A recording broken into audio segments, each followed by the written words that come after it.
இவர் ப்ளே பண்ணக்கூடிய பெருமாளும், மஞ்சு வாரியர் ப்ளே பண்ணக்கூடிய மகாலட்சுமியும், அவங்க இருவருமே முதன் முறை அவங்க சந்திச்சுக்கிட்டு, அவங்க கொஞ்சம் பழக ஆரம்பிச்சுக்கிட்டு, அவங்களுடைய ஒரு வாழ்க்கை சார்ந்த பார்வை என்னன்றது கொஞ்சம் கொஞ்சமா அவங்க பகிர்ந்துக்க ஆரம்பிக்கிறாங்கல்ல.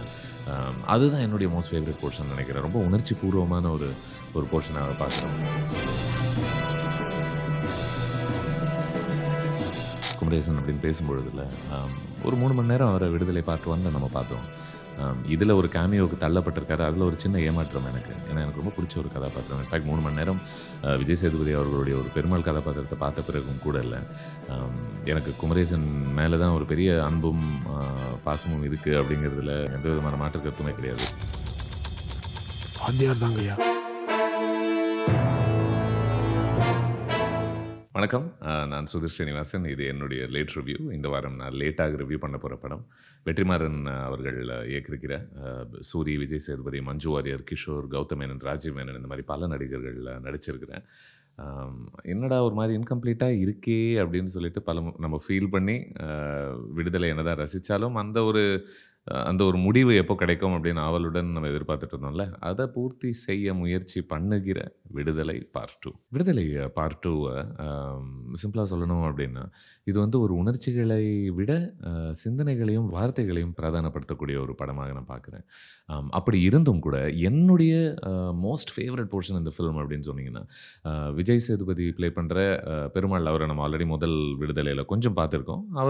அவர பொறுத்தது தான் இந்த படம். அவரை சார்ந்து இந்த படம் எந்த மாதிரி ஒரு அரசியல் பேசுது, எந்த மாதிரி ஒரு தத்துவத்தை முன்வைக்குது அப்படின்றது தான் விடுதலை பார்ட் 2.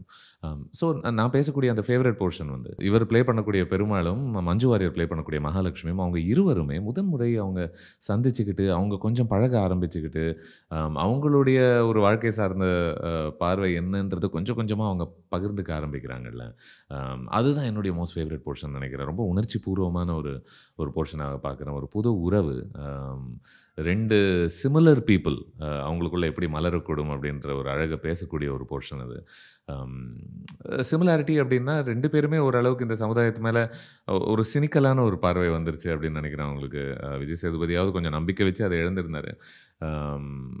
மகாலட்சுமி அவங்க என்ன மாரி ஒரு பார்வை அவங்களுக்கு ஆல்ரெடி இருந்துச்சுன்னு தெரியல. பட் அவங்க கதாபாத்திரம் பொறுத்தவரைக்கும் இன்ட்ரஸ்டிங்லி, அவங்க ஒரு ஒரு ஒரு ஒரு பணம் இருக்கக்கூடிய ஒரு குடும்பத்தில பொறக்குறாங்க. ஒரு பெரிய பவர் இருக்கக்கூடிய ஒரு குடும்பத்தில இருக்காங்க. பட் அப்படி இருந்தும் கூட இந்த படம் என்ன சொல்லுதுன்னா, நீங்க விக்டிமாக இருந்தால் மட்டும் தான் சமூக நீதிய பொறுத்து உங்களுக்கு ஒரு பார்வை வரணும்ன்ற ஒரு அவசியம் இல்ல.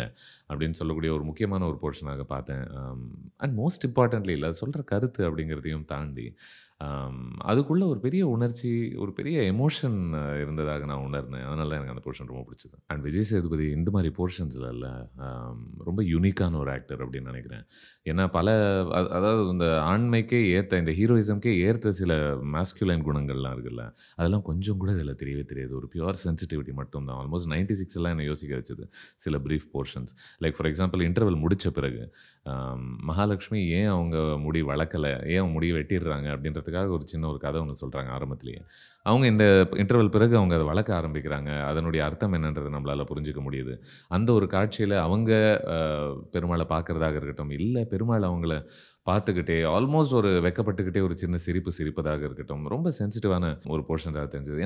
எனக்கு இன்னொன்னு புடிச்சது என்ன அப்டின்னா, என்னதான் அவரு அவரு ரொம்ப டெண்டராக, வல்னரபிளாக, இன்னொரு வெற்றிமாறன் படத்துல தனுஷ் எப்படி அவர் காதல் சொல்லுவார் அப்படின்றத நம்ம பார்த்துருக்கோம் ஆடுகளம்ல. இந்த படத்த கான்ட்ராஸ்ட் பண்ணி பாருங்களேன். எவ்ளோ என்டையர்லி இன் கான்ட்ராஸ்ட் இருக்கு இது அப்படின்னு. எனிவே அவர் வந்து இவங்க கிட்ட இல்ல நம்ம கல்யாணம் பண்ணிக்கலாமா அப்படின்னு கேட்கக்கூடிய ஒரு காட்சி எனக்கு ரொம்ப பிடிச்ச காட்சி. அவர் அது சொன்ன பிறகு, அவங்க அதுக்கான நேரம் எடுத்துக்கிறது எனக்கு ரொம்ப பிடிச்சது. உடனடியாக பதில் சொல்ல வேண்டிய ஒரு அவசியம் அதில ஏற்படாதது. வெற்றிமாறன் அப்படி எழுதியிருக்கிறது நான் ரசிச்சேன். கொஞ்சம் யோசிக்கிறாங்க. கொஞ்சம் கொஞ்சமா அத ஊற விடுறாங்க அந்த சிந்தனைய அவங்களுக்குள்ள. நடுவுல ஒரு இளையராஜா பாட்டுக்கான ஒரு இடமும் ஒண்ணு கிடைக்குது. அண்ட் ஆஃப் கோர்ஸ் இளையராஜா அவர்களுடைய ஒரு மெலடி நடுவுல வந்துச்சு அப்படின்னா, காதல் வரத்தானே செய்யும். பட் இந்த காதல் கதை வந்து ஒரு அங்கமாக இருந்தாலும் கூட, இந்த படத்தினுடைய அ இதுதான் அட் இட்ஸ் சென்டர் அப்படின்ற ஒரு எமோஷனல் ஃபில்ம் அப்படிங்கிற மாரி நான் அத பார்க்க முடியல. எனிவே அத பொறுத்து நான் பேசுறேன். இந்த படம் முக்கியமாக ஒரு ஒரு பெரிய அரசியல பேச முயற்சி பண்ணுது.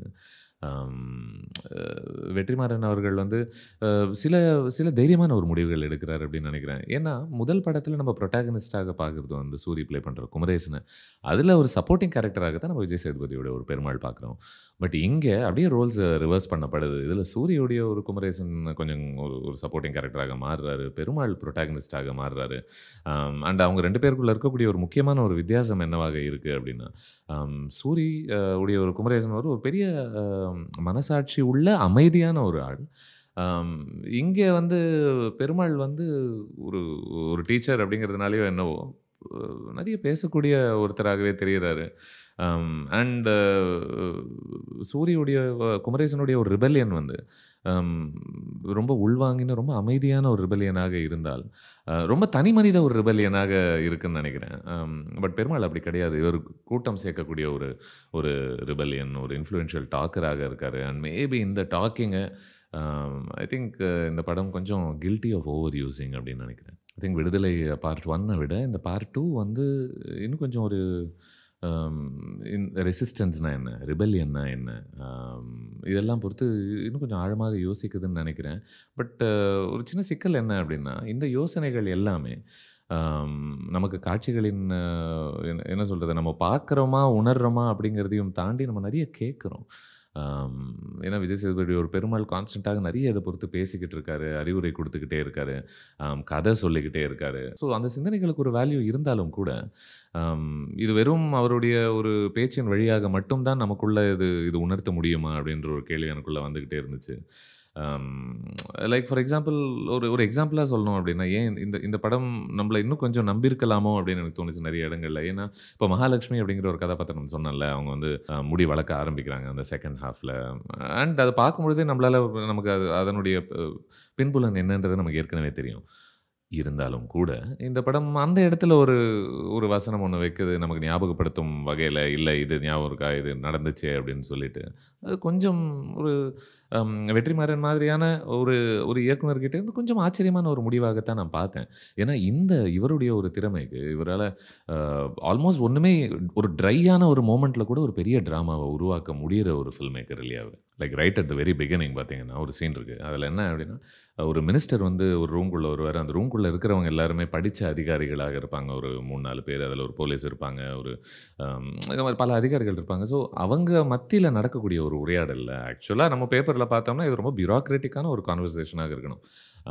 இதில அவ்வளோ ஒரு டிராமா உருவாக்குறதுக்கு அவ்வளோ சுலபமாக இருக்கக்கூடாது அப்படின்னு நெனைக்கிறேன். பட் இருந்தாலும் வெற்றிமாறன் அத ஷூட் பண்ற ஒரு விதம்ல, அந்த கன்ஃபைன்ட் ஸ்பேஸஸ்க்குள்ள சின்ன சின்ன மொமெண்ட்ஸ், சின்ன சின்ன டயலாக்ஸ் வச்சு அவர் கிரியேட் பண்ணக்கூடிய ஒரு டிராமா ரொம்ப பவர்ஃபுல்லாக இருந்துச்சு. அது ஒரு அந்த இடத்துல ஃபார் எக்ஸாம்பிள் எஜுகேஷன்னா என்ன? அப்படின்றத அம் ரொம்ப வெறும் வசனங்கள் வழியாக கொஞ்சோண்டு தெரிவிச்சாலும் கூட, நெறைய நம்மள யோசிக்க வைக்குது. அம் எஜுகேஷன்றது வெறும் ஒரு டிகிரி தானா? உங்க கிட்ட இருக்கக்கூடிய ஒரு ஒரு ஒரு குவாலிஃபிகேஷன் குடுக்கக்கூடிய ஒரு காகிதம் இருந்தால் போதுமா? இல்ல. அம் மக்கள புரிஞ்சுகிட்டு நடக்கிறதா? அம் அ இல்ல எந்தெந்த இடத்துலலாம் வித்தியாசங்கள் மட்டுமே தெரியுதோ, அந்த இடங்கள்ல ஒற்றுமைய பார்ப்பது தான் உண்மையான ஒரு எஜுகேஷனா? இந்த மாரி பல கேள்விகள் நமக்குள்ள எழுப்புது. அண்ட் என்னதான் அந்த மினிஸ்டர் 1, 2 வரிகள் அத பொறுத்து பேசினாலும் கூட இல்ல, நெறைய பேசாத விஷயங்கள் கூட அந்த ஒரு காட்சியில இருக்கு. அதனால தான் எனக்கு அந்த காட்சி ரொம்ப பவர்ஃபுல்லா தோணுச்சு. அண்ட் பெருமாள் ஸ்லாஷ் வாத்தியார் கதாபாத்திரம் விஜய் சேதுபதி ப்ளே பண்றாரு. அவர் வந்து பேசாம விட்ட சிந்தனைகள் பெருசாக இந்த ஃபிலிம்ல இல்ல அப்படின்னு நெனைக்கிறேன். பிரிட்டி மச் கான்ஸ்டன்ட்டாக ஒரு ஒரு லெக்சரிங் பிரசன்ஸாக தான் இருக்காரு. அ அவர கைது பண்ணி கூட்டிட்டு போகும்பொழுது கூட எனக்கு அந்த டிவைஸ் பெருசா வொர்க் ஆகல. அவரு அந்த போலீஸ்காரங்க கிட்ட தன்னுடைய ஒரு வாழ்க்கை கதைய சொல்லக்கூடிய த ஹோல் போர்ஷன்ல அதுதான் ராப் அப் பண்ண ட்ரை பண்ணுது இந்த படத்தினுடைய ஈவென்ட்ஸ் எல்லாத்தையுமே. அது ஒரு பக்கம் இருந்தாலும், இன்னொரு பக்கம் பார்த்தீங்கன்னா, சூரி அவருடைய ஒரு கதாபாத்திரமும் நரேட் பண்ணக்கூடிய ஒரு தன்மை இந்த ஃபிலிம்ல இருக்கு. அம் ஒரு இடத்துல பெருமாள வந்து ஒருத்தர் ஒரு கேள்வி கேட்கிறார். கிரிட்டிசைஸ் பண்றாரு. என்ன அப்டின்னா, "நீ அதாவது காதல் பண்ணும்போது கூட கரெக்ட்டா பணக்கார குடும்பத்திலேருந்து ஒரு பொண்ண புடிச்சுட்டு கரெக்ட்டா லவ் பண்ற. எப்படி அது?" அப்டின்ற மாரி. அதுக்கு இவர் குடுக்கக்கூடிய ஒரு ரெஸ்பான்ஸ்ல ஒரு வார்த்தைய முக்கியமாக கவனிக்கணும் அப்டின்னு நெனைக்கிறேன். ஒரு சின்ன லைன் ஒண்ணு சொல்றாரு. அத முடிக்கும்பொழுது, "பேசலாம்" அப்டிங்கிற ஒரு வார்த்தைய சொல்றாரு.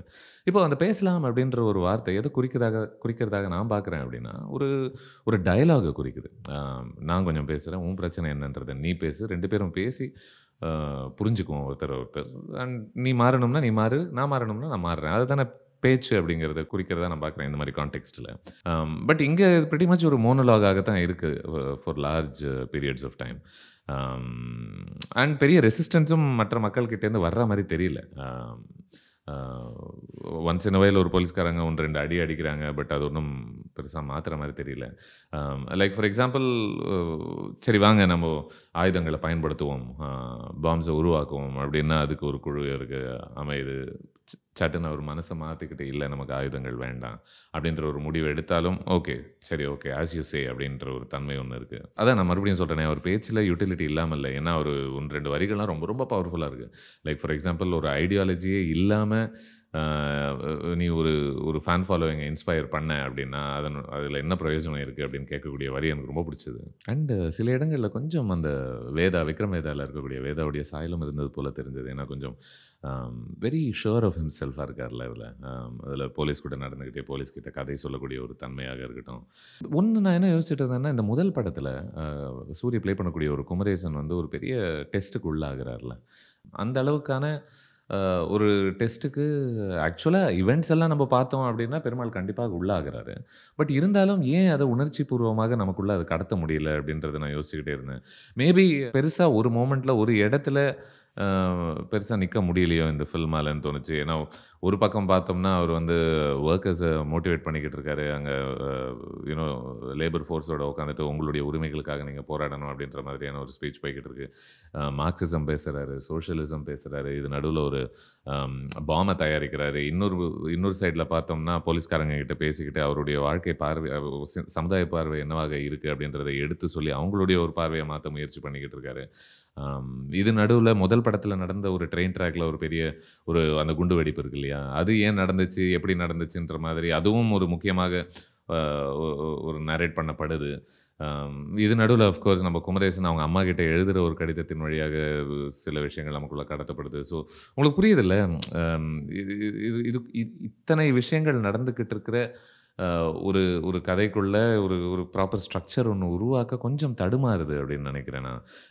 விடுதலை பார்ட் 2. அம் கொஞ்சம் இந்த ஒரு ஃபீலிங் ஆஃப் டிஸ்ஓரியன்டேஷன் இருக்குல்ல, அது வழியாகத்தான் ஒரு டிட்டாச்மென்ட் உருவாகுதோ அப்படின்னு யோசிச்சுட்டு இருந்தேன். ஆனா இந்த படத்துல இருக்கக்கூடிய ஐடியாஸ்க்கு கண்டிப்பா குறைச்சல் இல்லவே இல்ல. எத்தனை எத்தனை பிரயோஜனப்படக்கூடிய ஒரு ஐடியாஸ் இருக்கு. அம் எதெல்லாம் பத்தி விடுதலை பார்ட் 2 அப்டின்னா, நெறைய அந்த சின்ன சின்ன விஷயங்கள் பொறுத்தே மணிக்கணக்கா நம்ம பேசிக்கிட்டு இருக்கலாம் அப்டின்னு நெனைக்கிறேன். லைக் ஃபார் எக்ஸாம்பிள் ஒரு சிஸ்டம்க்குள்ள அ மனிதர்கள் எவ்ளோ டிஸ்பென்சபிளாக இருக்காங்க அப்டின்றத விசாரணை ஓரளவுக்கு கேப்சர் பண்ணுச்சு. மறுபடியும் இந்த படமும் நமக்கு அத காமிக்குது. அதான் நீ யாரா வேணா இருந்துட்டு போ. நீ அந்த சிஸ்டம்ல அடியில இருக்கக்கூடிய ஒரு ஆளா இருந்தா உனக்கு என்ன பிரச்சனையாக இருக்கு? நீ மேல இருக்கக்கூடிய சேத்தன் மாதிரியான ஒரு கதாபாத்திரமாக இருந்தா, அது உனக்கு எந்த மாதிரியான உளவியல் ரீதியான பிரச்சனைய ஒண்ணு குடுக்குது? அந்த ஒரு போதையில நீ என்னென்னலாம் பண்ணக்கூடிய ஒரு ஆளாக நீ மாறுற? அப்படின்ற ஒரு விஷயம் இருக்குல்ல. அது ஒரு பக்கம். இல்லன்னா வரலாற எப்படி எவ்வளோ சுலபமாக இந்த சிஸ்டம் வந்து மாற்றி அமைக்கக்கூடும். எனக்கு ரொம்ப புடிச்ச ஒரு விஷயம் வந்து, இந்த கதை சொல்லும் பாரம்பரியம் எவ்வளோ முக்கியமானது நம்ம சமூகத்தில அப்படின்னு பேசக்கூடிய ஒரு விஷயமா இருக்கட்டும். இது வந்து லீடர்ஸ் எப்படி உருவாறாங்க அப்படின்றத பொறுத்து. லைக் ஃபார் எக்ஸாம்பிள் அதிலேயே ஒரு பெரிய சைக்கிள் ஒண்ணு இருக்குல்ல. யார் ஒருத்தன் ஒரு லீடராக இருக்கான், தலைவனாக இருக்கான். அவனுக்கு அடியில யார் ஒருத்தன் தொண்டனாக இருக்கான். அது எப்படி மாறிக்கிட்டே வருது. லைக் ஃபார் எக்ஸாம்பிள் பெருமாள் வந்து இந்த படம் ஆரம்பிக்கும்போது ஒரு ஸ்டூடண்ட்டாக தான் ஆரம்பிக்கிறாரு. அவர் என்னதான் ஆக்சுவலி டீச்சராக இருந்தாலும், அதில ஒரு ஃபேசினேட்டிங் ஐரணி இருக்குன்னு நெனைக்கிறேன். ஆ அவருடைய ஒரு குருவாக இருப்பது கிஷோர் அப்படிங்கிற ஒரு கதாபாத்திரம். அவர் ப்ளே பண்ணக்கூடிய ஒரு கதாபாத்திரம். இப்போ அது கொஞ்சம் கொஞ்சமாக காலகட்டத்தில அது மாற ஆரம்பிக்குது. அதன் பிறகு பெருமாள் வந்து ஒரு குருஸ்தானத்துக்கு போறாரு. அதன் பிறகு அவருக்கு அடியில பல ஸ்டூடண்ட்ஸ் வராங்க. அம் அதில ஒருத்தராகவே நம்போ சூரி ப்ளே பண்ணக்கூடிய ஒரு குமரேசன நம்ம பார்க்கலாம். குமரேசன் அப்படின்னு பேசும்பொழுதுல, அம் ஒரு 3 மணி நேரம் அவர விடுதலை பார்ட் 1ல நம்ம பார்த்தோம். இதில ஒரு கேமியோவுக்கு தள்ளப்பட்டிருக்காரு. அதில ஒரு சின்ன ஏமாற்றம் எனக்கு. ஏன்னா, எனக்கு ரொம்ப புடிச்ச ஒரு கதாபாத்திரம். இன்ஃபாக்ட் 3 மணி நேரம் விஜய் சேதுபதி அவர்களுடைய ஒரு பெருமாள் கதாபாத்திரத்த பார்த்த பிறகும் கூட இல்ல. அம் எனக்கு குமரேசன் மேல தான் ஒரு பெரிய அன்பும், பாசமும் இருக்கு அப்படிங்கிறதுல எனக்கு எந்த விதமான மாற்று கருத்துமே கிடையாது. மேபி காரணம் வந்து இன்னும் ஒரு வல்னரபிளான, சென்சிட்டிவான ஒரு கேரக்டராக தெரியிறாரு அவரு. இந்த இன்ஃபாக்ட் இந்த படத்தில பெருமாள் வந்து பல பேர வெட்டி சாய்க்கிறாரு. இன்ஃபாக்ட் ஒருத்தர் இறந்த பிறகும் உட்காந்து கொஞ்சம் அன்கம்ஃபர்டபுளான ஒரு காட்சி அமைப்பு. புடிச்சு வெட்டு, வெட்டு, வெட்டு, வெட்டுன்னு தன்னுடைய ஒரு ஆதங்கத்த, தன்னுடைய ஒரு கோவத்த வெளிப்படுத்துற ஒரு காட்சியாக, ஒரு கத்தார்டிக் சீனாக அத நம்ம பார்க்கணும்னு நெனச்சு அது எடுக்கப்பட்டிருக்குன்னு நெனைக்கிறேன். அந்த மாதிரி ஒரு காட்சிகள் இருந்தாலும் கூட இல்ல, அ ஆயுதமே பெருசாக அம் இந்த இந்த மாதிரி ஒரு பவர்ஃபுல்லான ஒரு வயலன்ஸ் எல்லாம் பெருசா அதில ஈடுபாடு காட்டாத ஒரு குமரேசன் இருக்கார்ல, அவர் வந்து ஒரு சின்ன இடத்துல சூரி ப்ளே பண்ணக்கூடிய அந்த கதாபாத்திரம் வந்து சும்மா ஒரு எதிர்த்து பேசினாலே நமக்கு எந்திரிச்சு நின்று கை தட்டணும் அப்படின்ற ஒரு உணர்ச்சி வருதுல்ல. அந்த முதல் படத்தில வந்து "என்னடா பண்ணுவ? அடிப்பியா?" அப்படின்னோனே, "அடிப்பேங்கய்யா" அப்படின்னு சொல்லக்கூடிய ஒரு தன்மை ஒண்ணு இருக்குல்ல.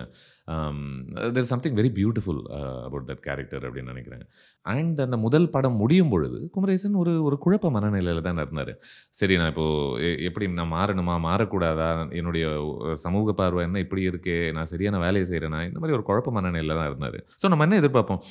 இந்த ஒரு 3 மணி நேரத்தில குமரேசனுக்கு எந்த மாதிரியான ஒரு மாற்றங்கள் நடக்குது? அது எப்படி நடக்குது? அப்படின்னு பார்க்கிறதுல தான். ஏன்னா முதல் படத்தில பெரிதும் தான் பார்த்து உள்வாங்கக்கூடிய விஷயங்களாக தான் இருக்கு குமரேசன் பொறுத்தவரைக்கும். பட் இங்க பெரிதும் ஒரு ஒரு ஒரு லெக்சர் கேட்டு அதன் வழியாக ஒரு பெரிய மாற்றம் வருது அப்படின்ற ஒரு சென்ஸ் தான் நமக்குள்ள விடுதலை பார்ட் 2 உருவாக்குது. அதனால தான் மேபி அவர் லாஸ்ட்ல அந்த காட்சி ரொம்ப பவர்ஃபுல்லான ஒரு சீனாக இருந்தாலும் கூட, overall okay did it need to take this long அப்படின்ற ஒரு சென்ஸ் குமரேசன் பொறுத்தவரைக்கும் வருது. மேபி அந்த முதல் படத்தில அவருக்குள்ள சந்திச்ச மாற்றங்களை விட, இந்த மாற்றங்கள் இன்னும் அவ்வளோ பவர்ஃபுல்லாக ரெஜிஸ்டர் ஆகாததுக்கு காரணம் அதுதானோ அப்படின்னு யோசிச்சேன். ஆனா ஒண்ணு, இளையராஜா அவர்கள் அ எப்படி இவ்வளோ ஃபார்ம்ல இருக்காரு அப்படின்றத புரிஞ்சுக்கவே முடியல. அது I am truly grateful to it for sure. பாடல்களாக இருக்கட்டும், இல்ல பின்னணி இசையாக இருக்கட்டும். உங்களுக்கு என்ன ஒரு ரெசிஸ்டன்ஸுக்கு ஒரு ஆந்தம் மாதிரியான ஒரு பாட்டு வேணுமா? அப்படின்னா அவர் ஒண்ணு குடுக்குறாரு. உங்களுக்கு என்ன இப்போ ஒரு ஒரு டெண்டரான ஒரு காதல் பேசக்கூடிய ஒரு பாட்டு வேணுமா? ஒரு தயக்கத்துடன் காதல் பேசக்கூடிய ஒரு பாட்டு வேணுமா? ஓகே, நோ ப்ராப்ளம் வச்சுக்கோங்க. இல்ல அ பின்னணி இசை வழியாக பெருமாள் வந்து தன்னுடைய காதல சொல்லும்போது ஒரு பெரிய ஒரு ஒரு தயக்கமான நிலையும், ஒரு பெரிய பதட்டமும் இருக்கு. அதுக்குள்ள இருக்கக்கூடிய ஒரு அழக பேசக்கூடிய ஒரு பின்னணி இசை வேணுமா? ஓகே, வச்சுக்கோங்க. இல்ல அ ஓவரால் எனக்கு என்ன தோணுச்சுன்னா, அங்கங்க எங்கெங்கெல்லாம் உள்ள வந்து இந்த காட்சிக்கு ஒரு பெரிய அழகை சேர்க்கணும், எங்கெங்கெல்லாம் ஒரு எமோஷன வலியுறுத்தணும், எங்கெங்கெல்லாம் நான் பின்னாடி நிக்கணும், அப்படின்னு தெரிஞ்ச ஒரு ஒரு இசையாக பார்த்தேன் நானு. அண்ட் இந்த காலகட்டத்தில எஸ்பெஷலி அது ரொம்ப ஒரு ஒரு இம்பார்ட்டன்ட்டான ஒரு டிபார்ச்சராகவே பார்க்குறேன். மற்ற பின்னணி இசையுடைய ஒரு கிராமர் என்னவாக இருக்கு அப்படின்னு நம்ம பார்க்கும்போது. அண்ட் அண்ட் அண்ட் ஓவரால் ஒரு ஒரு சென்சிட்டிவ் அடிஷனாகவே பார்க்குறேன் இந்த மாதிரி ஒரு சென்சிட்டிவ் ஃபில்ம்க்கு அவருடைய ஒரு இசை. ஸோ ஓவரால் விடுதலை பார்ட் 2ல எனக்கு ஒரு சின்ன ஏமாற்றம் இருக்கு அப்படின்னா, அது அது எதனாலன்னா, அது ஒரு பெரிய அன்புலேருந்து தான் வருது எனக்கு. ஏன்னா இந்த படத்தினுடைய அரசியல் ரொம்ப முக்கியமான ஒரு அரசியல். இந்த படம் அதாவது ஒரு ஒரு பெரிய ஒடுக்குதலுக்கு உள்ளாகக்கூடிய ஒரு குரூப்ல இருந்து எப்படி தலைவர்கள் வந்துகிட்டே இருப்பாங்க. அத நீங்க முழுமையாக என்னைக்குமே கட்டுப்படுத்த முடியாது. அது ஒரு அதுக்குள்ள இருக்கக்கூடிய ஒரு சைக்கிள் ஒண்ணு இருக்குல்ல. அது அது அது அது பேசுற ஒரு ஒரு ஃபில்மாக நான் பார்க்குறேன். ஸோ இவ்வளவு கம்யூனிசம்க்குள்ள இருக்கக்கூடிய பயன் என்ன? அதுக்குள்ள இருக்கக்கூடிய சிக்கல்கள்லாம் நம்ம கொஞ்சம் ஒதுக்கி வச்சுருவோம் இப்போதைக்கு. பட் அதுக்குள்ள இருக்கக்கூடிய ஒரு பயன் என்ன அப்படின்னு பேசுறது இந்த காலகட்டத்துக்கு ரொம்ப ரொம்ப அவசியமானதுன்னு நெனைக்கிறேன். ஸோ இதெல்லாம் யோசிக்கும் பொழுதுல, அ இந்த மாதிரி ஒரு படம் வந்து கண்டிப்பாக இன்னும் கம்பெல்லிங்காக டிராமேட்டிக்கா இருந்திருக்கணும். இன்னும் கம்பெல்லிங்காக எமோஷனலாக இருந்திருக்கணும்னு நெனைக்கிறேன். அண்ட் மேபி அதனுடைய குறிக்கோள்கள நோக்கி போகும்பொழுது, இன்னும் தெளிவான ஒரு பாதை அதுக்கு தேவை அப்படின்னு நெனைக்கிறேன் நானு. அம் ஏன்னா, இப்போ பெருமாள் அப்படிங்கிற ஒரு கதாபாத்திரத்த 3 மணி நேரம் நம்ம பார்த்த பிறகும் கூட, மகாலட்சுமி சார்ந்த போர்ஷன்ஸ்ல ஒரு அழகு இருந்தாலும், அ அ அத தாண்டி நம்ம பார்த்தோம் அப்படின்னா, அவருடைய மனநிலைய நம்ம புரிஞ்சுக்க முடியுதா? அவருடைய இதயத்த நம்ம பெருசா பார்க்குறோமா? அப்படிங்கிறத விட, அவருடைய வார்த்தைகள தான் நம்ம அதிகம் கேட்கிறோம். பட் ஹே! அம் இது வெற்றிமாறன் இயக்க இருக்கிற ஒரு ஃபில்ம் அப்படின்னும் பொழுது, நம்மளுடைய one of the brightest film makers. So இந்த படத்தில பல போர்ஷன்ஸ் குளோரியஸ் போர்ஷன்ஸாக நான் பார்த்தேன். எனக்கு ரொம்ப பிடிச்சது. அதில சிலது உங்களுக்கு சொல்லணும் அப்படின்னா, அந்த ஒரு சண்டை காட்சி ஒண்ணு இருக்குல்ல. விஜய் சேதுபதி கேரக்டருடைய ஒரு மனமாற்றத்த கேப்சர் பண்ணக்கூடிய ஒரு ஒரு போர்ஷன். அத அவர் எப்படி ஷூட் பண்ணியிருக்காரு. அதுக்குள்ள இருக்கக்கூடிய ஒரு கிரேனஸ், ஒரு இரவுல ஒரு ஆல்மோஸ்ட் நிலா வெளிச்சத்தில படமாக்கப்பட்ட ஒரு விதம். அங்கங்க சின்ன சின்ன இன்ஃப்யூஷன்ஸ் ஆஃப் கலர் தெரியுதுல்ல. அது எப்படி பெருமாளுடைய ஒரு மனமாற்றத்த கேப்சர் பண்ணுது. அந்த ஒரு போர்ஷனாக இருக்கட்டும், இல்ல ஒ அங்கங்க வரக்கூடிய பவர்ஃபுல் வரிகளாக இருக்கட்டும். அதில ஒண்ணு ஃபார் எக்ஸாம்பிள் கிஷோர் போற போக்குல ஒண்ணு சொல்லுவாரு. "டேய்" அப்படின்னு கூப்பிட்டா, "என்ன டான்னு நீ கேளு" அப்படின்னு சொல்லக்கூடிய ஒரு போர்ஷனாக இருக்கட்டும். அம் இல்ல மகாலட்சுமியும் பெருமாளும் இந்த காட்சிய நான் பலமுறை சொல்லிக்கிட்டே தான் இருப்பேன். அந்த ஒரு ஒரு காட்சியில அவங்க சொல்லக்கூடிய ஒரு வரி வந்து அவங்கள பத்தி தன்னைத்தானே தன் வாழ்க்கையில நடந்த ஒரு விஷயத்த பத்தி பேசுறாங்க. பேசிட்டு, "இல்ல இது சொல்லணும்னு தோணுச்சு" அப்படின்றதுக்குள்ள அதுக்குள்ள ஒரு பெரிய அழகு இருக்குல்ல. ஏன் சில பேர்கிட்ட நம்மளுடைய வாழ்க்கைய பத்தி நம்ம பேசணும் அப்படின்னு நெனைக்கிறோம். அம் அ அதிலிருந்து வரக்கூடிய ஒரு அன்பு என்னவாக இருக்குன்னு பேசக்கூடிய ஒரு காட்சியா இருக்கட்டும். இல்ல ஒரு ஒரு ஒரு ஒரு ஒரு கரும்பு தோட்டத்துக்குள்ள நடக்கக்கூடிய ஒரு பெரிய சண்டைய அவர் எப்படி கொரியோகிராஃப் பண்ணியிருக்காரு அந்த ஃபைட்ட. அம் மேபி இன்னும் இங்க ஒண்ணு சொல்லலாம் அப்டின்னா, ட்ராலி ப்ராப்ளம் அப்டின்னு சொல்லிட்டு ஒண்ணு இருக்கு. பிலோசாபிக்கலி. அது எப்டி அப்டின்னா, ஒரு ட்ராலில இங்க ஒரு ஒரு 5 பேர் இருக்காங்க. நீங்க எதுவுமே பண்ணல அப்டின்னா, அவங்கள ஏத்திரும். நீங்க ஏதாவது பண்ணீங்க அப்டின்னா, வேற வழிய நீங்க மாத்தலாம். மாத்துனீங்கன்னா, அந்த ட்ராலி போய் இன்னொருத்தர போய் கொன்னுடும். ஸோ, இதுல எது நியாயம்? எது தர்மம்? அப்டின்னு பேசக்கூடிய ஒரு பெரிய ஒரு ஆழமான ஒரு கேள்வி. அந்த ஒரு ப்ராப்ளம இந்த படம் எப்படி பயன்படுத்துது ஒரு இடத்துல? தியரிட்டிக்கலா முதல்ல அது அணுகுது. பெருமாள் கேட்கக்கூடிய கேள்விய வச்சு. பட் அதன் பிறகு பிராக்டிகலா சூரி அவர்களுடைய ஒரு குமரேசன் அந்த கடைசியில, அவரு இத எப்படி அணுகுறதுக்கான ஒரு சொல்யூஷனாக அவர் எப்படி பிரசன்ட் பண்றாரு, தான் எப்படி அணுகணும்னு சொல்லிட்டு, அப்படின்னு கேப்சர் பண்ணக்கூடிய ஒரு விஷயமா இருக்கட்டும். இதெல்லாம் எனக்கு ரொம்ப புடிச்ச போர்ஷன்ஸ் விடுதலை பார்ட் 2ல. ஸோ விடுதலை பார்ட் 2 எடுத்தவரு என்னதான் நம்மளுடைய one of the best film மேக்கர்ஸாக இருந்தாலும், இந்த படம் அவருடைய ஒன் ஆஃப் த பெஸ்ட்ன்னு நான் நினைக்கலன்னு நினைக்கிறேன். அதுக்கான காரணம் இது வந்து சிந்தனைக்கு நெறைய தீனி போடக்கூடிய ஒரு படமா இருந்தாலும் கூட, முக்கியமாக அதனுடைய வசனங்கள் வழியாக, அ உணர்ச்சிகளுக்கு பெருசா தீனி போடக்கூடிய ஒரு படமாக இருக்கா? அப்படின்ற ஒரு கேள்வி தான் எனக்குள்ள இருந்துகிட்டே இருந்துச்சு. சினிமாவை பொறுத்தவரை நான் என்னைக்குமே இந்த இந்த ஒரு விஷயத்த தான் நான் பெர்சனலி தேடி போகக்கூடிய ஒரு விஷயமா இருக்கு. ஏன்னா நான் மொத்தமாக நம்புறது என்ன அப்படின்னா, ஒரு ஆரோக்கியமான மாற்றம் நிகழணுமானால், அம் அது சிந்தனையில் எந்த அளவுக்கு முக்கியமாக இருக்கணுமோ, அதே மாதிரி உணர்ச்சிகள்லயும் ரொம்ப முக்கியமாக இருக்கணும்னு நெனைக்கிறேன். வெறும் கோல்ட் தாட் மட்டும் பிரயோஜனப்படாது அப்படின்னு நெனைக்கிறேன் நானு. மேபி அதனால தானோ என்னவோ குமரேசனுக்கு ஒரு பெரிய மனமாற்றம் நிகழ்ந்த பிறகும் கூடல்ல. அம் எனக்கு எப்படி தோணுச்சுன்னா, ஓகே நீங்க மாறியிருக்கலாம். நீங்க கன்வின்ஸ் ஆயிருக்கலாம். பட் நீங்க கன்வின்ஸ் ஆனது எனக்கு அவ்வளோ கன்வின்சிங்காக இருந்துச்சா? அப்படிங்கிற ஒரு கேள்வி தான் எனக்குள்ள இருந்துகிட்டே இருந்துச்சு. ஸோ எனிவே இது என்னுடைய லேட் ரிவ்யூ ஆஃப் விடுதலை பார்ட் 2. பேசுறதுக்கு நெறைய இருக் ஐ மீன் நெறைய டாபிக்ஸ் இருக்கு இந்த ஃபில்ம்க்குள்ள. நெறைய மணி நேரங்கள் இந்த படத்துல இருக்கக்கூடிய சின்ன சின்ன அம்சங்கள பொறுத்து நம்ம பேச முடியும். ஸோ அ அத் அதனால நீங்க இத பொறுத்து என்ன நெனைக்கிறீங்க? நீங்க கவனிச்ச விஷயங்கள் என்ன? நான் ஏதாவது மென்ஷன் பண்ண தவறு இருந்தால், நீங்க அது காமெண்ட்ஸ்ல மென்ஷன் பண்ணுங்க. நான் கண்டிப்பா படிக்கிறேன். நான் சுதீர் ஸ்ரீனிவாசன். இது என்னுடைய லேட் ரிவ்யூ ஆஃப் விடுதலை பார்ட் 2. மறுபடியும் இன்னொரு லேட் ரிவ்யூக்கு உங்களை சந்திக்கும் வரை நன்றி, வணக்கம்.